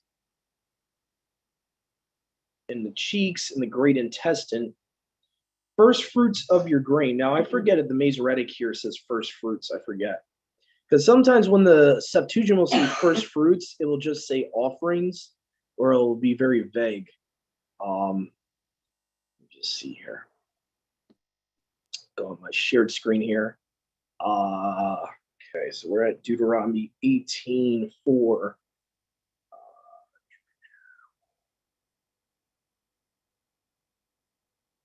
So the Septuagint says first fruits. Let's see if the Masoretic does. Okay, so maybe I wonder if the NHEB is siding with the Septuagint there. Okay, no, it is first fruits there. Okay. First of your grain. Okay. I was just double checking. Okay, because sometimes the Masoretic doesn't do that. Sometimes they don't do that. So that's why I was double checking there. Okay. And of your wine, of your oil, you shall give to him the first fruits of the fleeces of the sheep. So there's even first fruits of the like the fleece of the sheep would be what? That's like the outer coat of the sheep, Yeah, right? the wool. Yeah, the wool. So I never noticed that before. There, even the wool was like a first fruits offering. That's Wow, isn't that something? Yeah, interesting. yeah. Because Yahuwah has chosen him out of all your tribes to stand before Yahuwah your Elohim to minister and barak in his name. Key phrase there, because this is going back to Numbers, I believe, Mom, it's number 6:24-25, the Aaronic Baraka. So again, Yahuwah is reminding them he chose only the Levites to barak them. Okay, himself and his sons among the children of Yasharal. So very key phrase there. And if a Levite from one of the cities of all the children of Yasharal where he himself dwells, as his mind desires, to the place which he shall have chosen, he shall minister to the name of Yahuwah his Alua, as all his brothers, the Levites who stand there present before Yahuwah your Alua. He shall eat an allotted portion besides the sale of his hereditary portion. So again, this goes back to the historical context back then. When after they would make the sacrifice, they would actually sell the meat. And we see this in Paul's day, why Paul is trying to encourage the Corinthians to have a good conscience, because the Corinthians are worried that when they go to the meat market, that they automatically think that meat they're going to eat is going to be sales of the Gentiles' sacrifices. So Paul's trying to say, listen, you should have a good conscience. Not everything at the meat market has been offered to an idol. And that's the point he's trying to make. Because a lot of the new believers were weak and they were like, oh, well, we can't eat any meat because of this. You know, and so all that. So unless you know the historical understanding of this, and even in Deuteronomy 18, it's hinting at this. But see, a lot of people, you know, a lot of us been raised in Christian upbringing, so we don't know about this stuff. But anyway, so you shall not learn to do according to the abominations of those nations. That's another key phrase there. Again, there's many abominations he's actually lumping up there. You should not be found in you one who purges his son or daughter with the fire, which eventually they did, by the way. I was reading 2 Kings 15 the other day. Some of their kings actually did that. One who uses divination, who deals with omens and augury. So King Shaul did that. A sorcerer employing incantation, one who has in him a divining spirit, observer of times, questioning the dead. For everyone that does these things is an abomination to Yahuwah, your Elohim. For because of these abominations, Yahuwah will destroy them from before your face. You shall be perfect before Yahuwah, your Elohim. For all these nations whose land you shall inherit, they will listen to omens and divinations, but Yahuwah your Elohim has not permitted you to do so. And again, we keep talking about this topic. He has not permitted us to do so. Yahuwah is letting the nations walk in their own minds. He doesn't even care as far as covenant goes. He's like, whatever. You know, you guys are going to be judged on Judgment Day. I'm going to have my day to judge you guys. Whatever. Do whatever. You rejected me at the Tower of Babel. Whatever. He cares about his own people. That's right. So we have to understand this distinction here. And I recommend those that still, this is new to them, go to Deuteronomy 32:8 in the Septuagint. You see this concept there, as well as Deuteronomy 4:19-20. You pair those with what he just says here, it makes perfect sense. He's only caring about Yasharal here. to stay away from these things, because ultimately the nation's already serving those gods. Mhm. They're not serving Yahuwah. They're already serving those gods. Any other belief system other than the Abri belief system is already worshiping heathen mighty ones. So he's not concerned with those out of covenant. It's like, whatever, they're going to do whatever they're going to do. So he's concerned with his people, those that are in relationship, covenant relationship with him. So anyway, see. I just wanted to throw Go ahead. It's just purely speculation, but with all the violence that goes on now, we've seen the Columbines, Mhm. we've seen all these things. Isn't it interesting that none of these readers, you don't ever hear of them getting bombed or set on fire, or I mean, and they're all over. All you have to do is go down any street and you'll see an advisor or a reader. They're all over the place. And it just is a testimony to the wicked worlds in which we live, that they would leave them alone. It's just some speculation that I was thinking about. Now, readers, I'm trying to follow you with that. What's that, readers? Some of the houses will say readers, or some of them say a reader would be like palms, reading palms. Advisors would be more like crystal balls. Yeah. They don't even use that term anymore, so that's why I was confused. Okay, so I've seen it on some of these houses. You're talking about basically, people that fortune tellers. Okay. Yeah. Okay. This whole category. It's a big broad, and notice he goes into detail about all these different. Oh yeah, they're protected. No, they're protected because because they're Satan's employees. Yeah, they're not just that. They're Satan's using them for a purpose. So no, they're not going to get attacked in the Columbine shootings and all these other shootings. No. But yeah. But yeah, these are abominations, and unfortunately, we're living in a land where these abominations are rampant. And what we got to understand is this is not the land He has given us. So what we got to kind of understand is it's supposed to be like this in a extremely Gentile, wicked nation that was built upon, for lack of a better word, Satanism. Okay. Not to burst anyone's bubble that thinks this country was established on the Bible. It wasn't. So it's not surprising what we're seeing right now. It's kind of always been like this, but it's been not so much in the public eye. Yeah. Back in the day, they couldn't be so bold with stuff like this, with the divination and the sorcery stuff. They had to do it in secret in the 1800s and stuff like that in the 1700s. Yep. Now today it's accepted. It's accepted. So, that's the only difference. But it's always been like this in this country. We just are starting to. It's strange that the very same people that banned it, that tried to push it out, and that put forth this false Basora, Christianity. The very same people are the very same people that are now pushing it.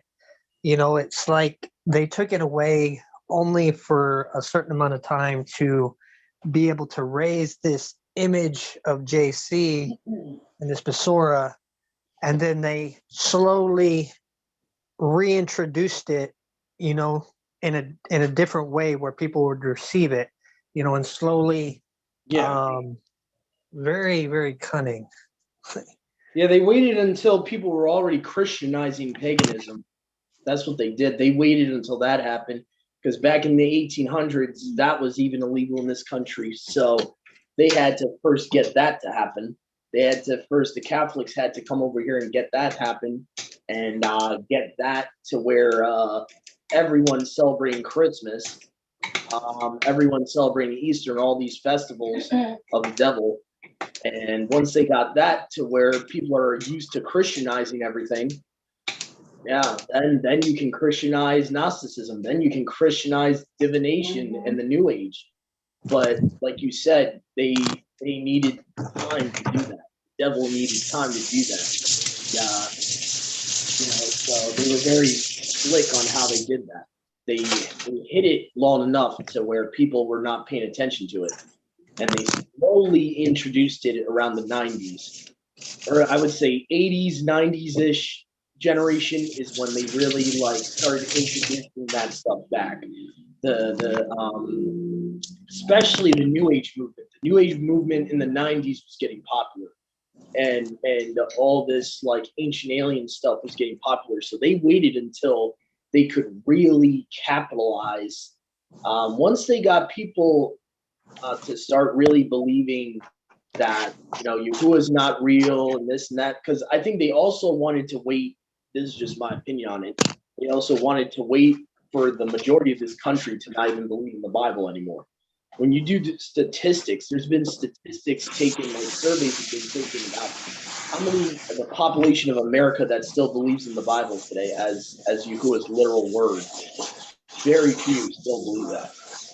Very few. And I think Truth Unedited just put out a video that kind of relates to this, called there was a major conversion around the time of COVID. Were you a part of it?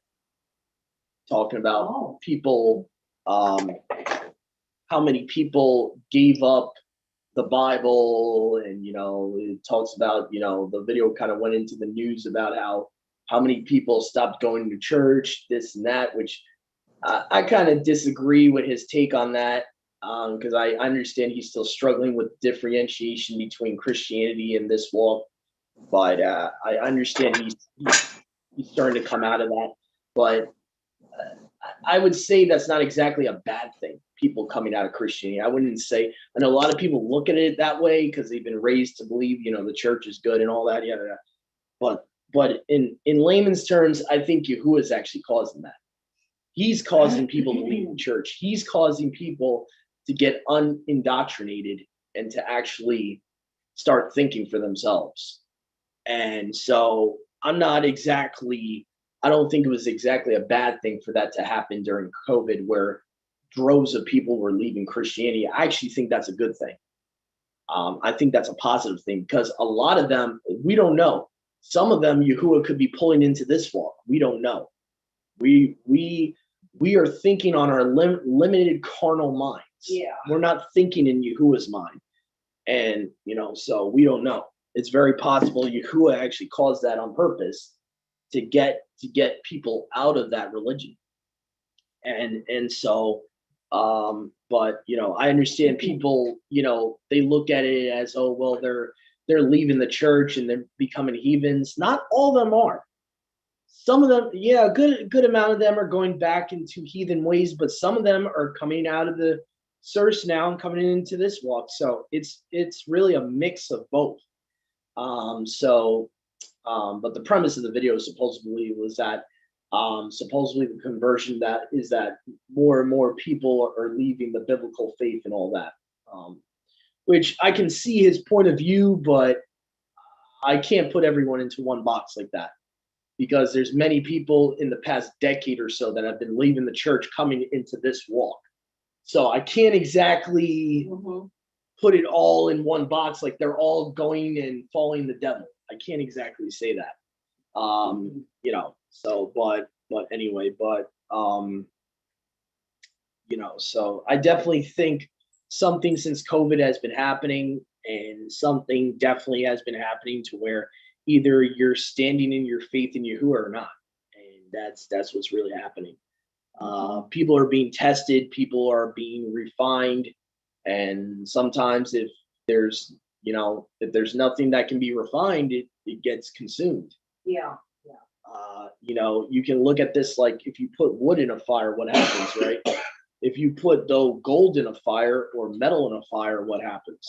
So if you don't have anything that can be refined, then you're going to be consumed alive spiritually. And so anyway, so that's my take on it anyway. But go ahead, Brother Yahusha. And I'm kind of sad a little bit. I don't have anything to compare it to before COVID, because I came in like little right before COVID is when I came into this walk. So I don't have nothing to compare it to. Yeah. It's hard. Thankfully, Yahuwah had me come in way before COVID happened. I think COVID though, there's definitely people that have. I know our sister Milka, she kind of, I did too. I think she came in like right around that time. If she came in, I remember her sharing with us that she came in around that year. So she possibly might have been brought into this walk like right as COVID was happening. And I think my mom, I would say after. I would say you It were was 220, really 2020. yeah, but you even admitted you weren't really in this walk at that point. Oh, Yeah. well, no, I was Yeah. starting Yeah, to but that's enter. that's what Yeah. we're talking about though. People that have been brought into this walk, like literally into this walk. You were brought in. Yahuwah brought you in like this year or a year ago. You know that. More than that, but anyway. Yeah. Well, but I'm talking about really About a in year this and a walk. half, honey, that I But, like- I feel I was changed. Yeah. So it was Yeah. before that I But started. not to- 2020. You were still kind of still, let's be honest here. You were kind of, you've even said it, Mom, that you weren't really in until a year ago. So 2020 is 3 years ago. No, what I said was I wasn't changed. Well, until that's being about in- a year and a Well, half if you're ago. not changed, But I was starting yeah. to be obedient Yeah. and learn Oh, about okay. the Torah and all. Okay. That's what I'm saying. is that Okay, there's two because separate when things. I think about change, I think about in the faith. Like the way the process goes biblically is you get changed and then you're in the faith. Until your heart changes, you're not really in the faith. You know what I'm saying? Well, I was So- learning about it. for So sure. like for us to be obedient, right, according to scripture, to bring it back to the word here, for us to be obedient, right, what has to happen with our heart? Our heart has to be changed. We can't of the flesh really be obedient to him. Mhm. I mean, we can try of the flesh, but we're going to constantly keep failing and constantly keep doing something in our own power. We're not really in him. So that's what I meant by that. That's all I was trying to say with that, is that biblically speaking, you weren't really fully in until like a year and a half ago, is all I was trying to say.